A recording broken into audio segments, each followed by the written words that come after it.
What's up, everybody? Welcome back to Mike's Tool Shed. This is just a little tool update and some new tools to new acquisitions. I'm going to start off by saying that Milwaukee, I was in Home Depot the other day and I noticed Milwaukee changed the design of their 10-in-1. And I don't like change, and I always just assume they change things to make them cheaper. So I saw that they changed it, and I went out on Amazon. I bought a couple more of these. If you're an electrician and you have one, you know this tip design here, the Robertson in the middle of a flathead.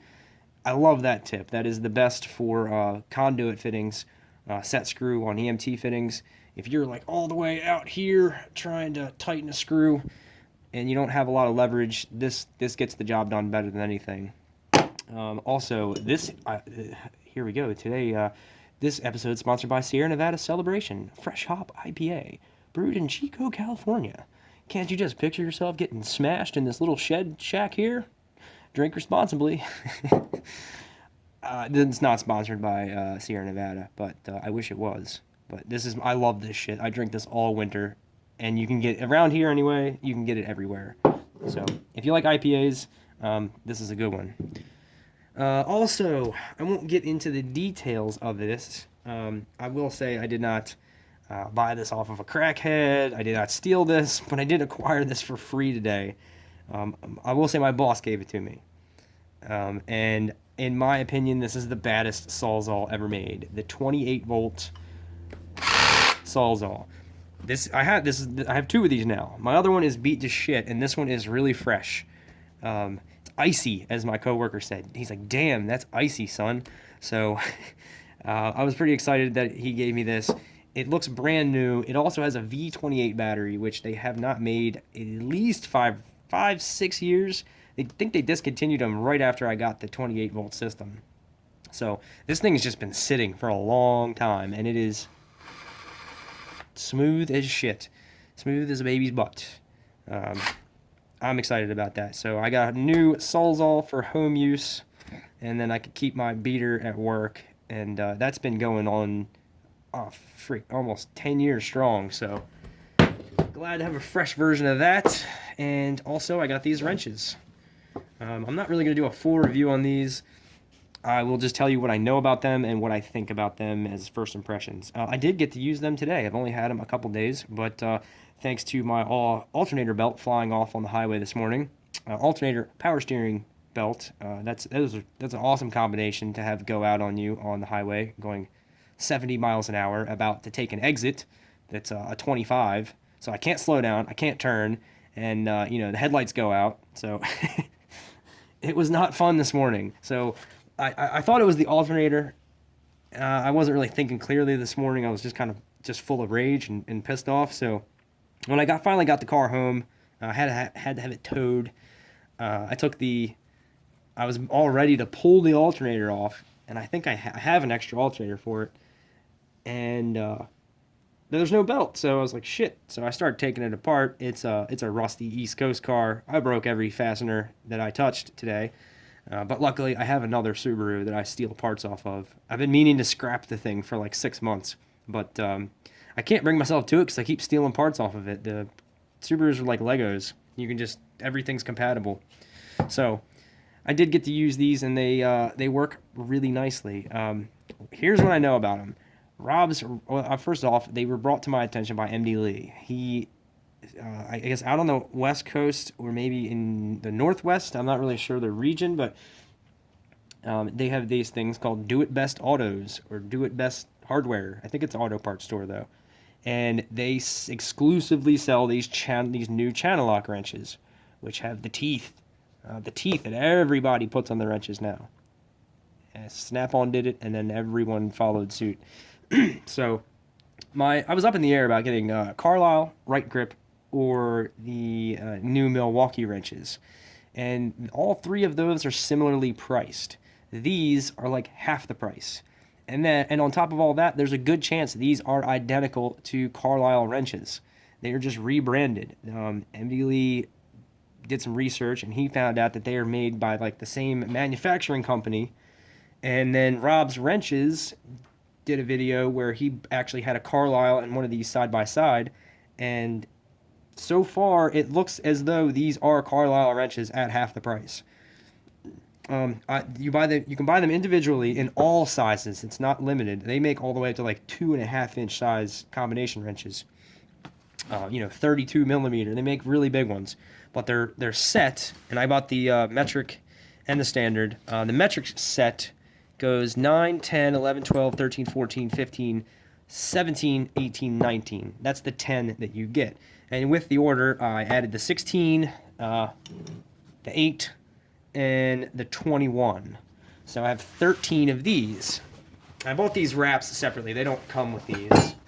And then on my standard set, I added a 5/16 and then a 13/16 and a 1 inch because sometimes messing with some of the equipment, the trencher, the skid steer, the equipment that I work with at work, I know I've used 13/16, 1 inch, and then one more bigger size. And once I figure that out, I'm going to fill this out with that bigger size. I don't know if it's 1/8 or 1.25 inch. So 2 sets of 10 were $40 each, $39. So there's $80 for 20 wrenches. I added like one small one to each, and then kind of bigger ones to each set. So the bigger ones do get more expensive. I think the 1 inch wrench was like $15. So all said and done with shipping, it was like $150 for 26 wrenches that could be, or most likely, exactly the same thing as Carlisle.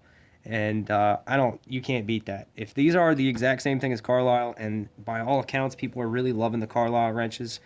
I think Real Tool Reviews did a comparison of the right grip to Carlisle and the right grip to Snap-on, and they all performed about the same.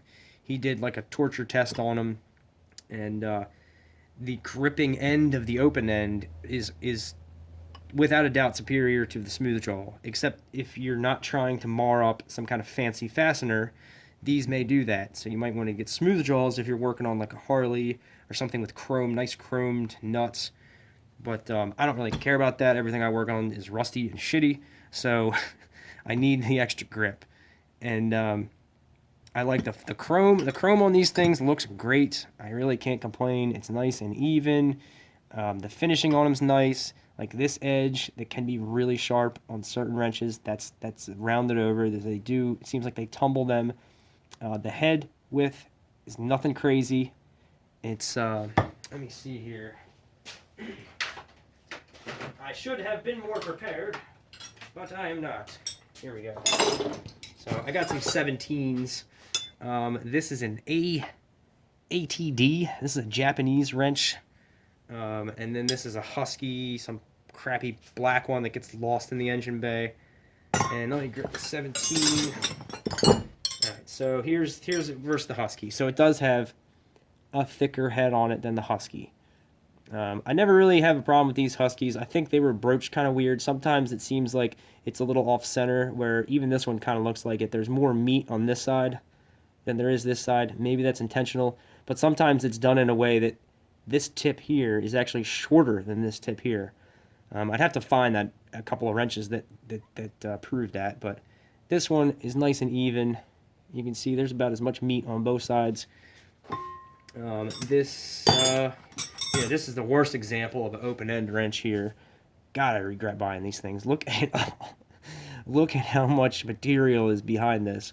And even this doesn't really look like it's centered up that well. It looks like there's a little more material on this side, which you probably want when you're tightening.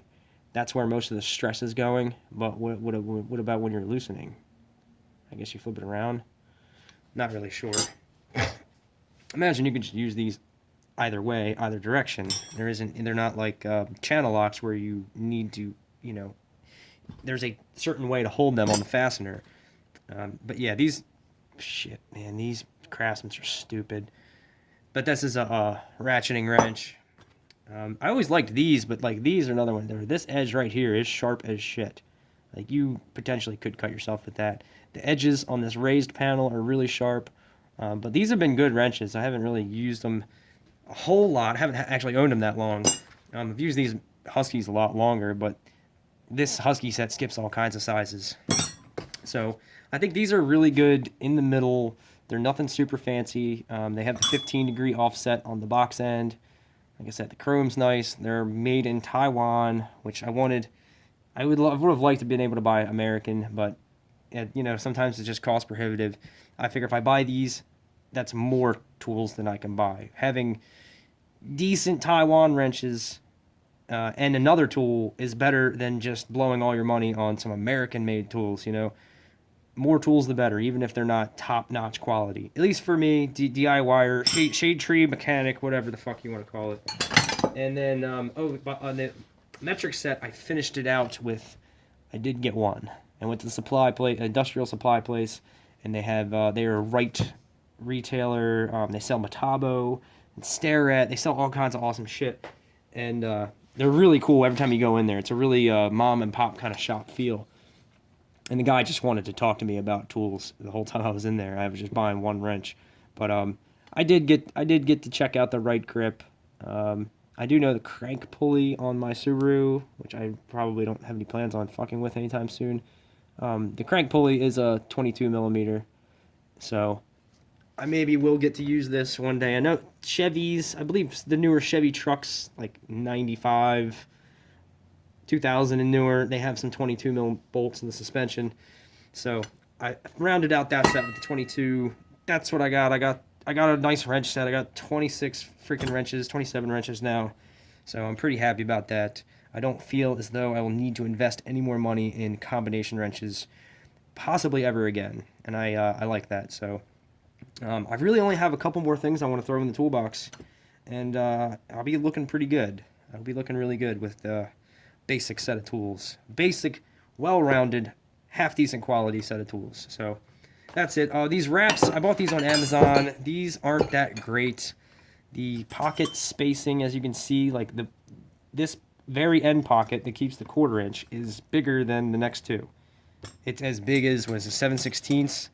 Yeah, it's as big as the pocket I have the 7/16 in. And then they're all, if you really look at it, the sizes vary as you go. Not a big deal. Good thick canvas construction. These are made by Bull Tools. Never heard of them before. Not too bad. I bought 2 different colors, metric and standard. I like the wrench wraps for me. I'll grab my wrenches and a portable socket set to go help my buddy. I'm not. My car isn't always parked. Is never at the moment never parked right next to my toolbox. So maybe in the future I'll do something different when I have a garage one day, hopefully soon. But as for now, I like the wraps. They keep them neat and organized and easy to get to, and you just kind of take that thing, unroll it next to the car, and grab whatever you want. So these things aren't awesome, but I do like them for what I need them for. So that's it.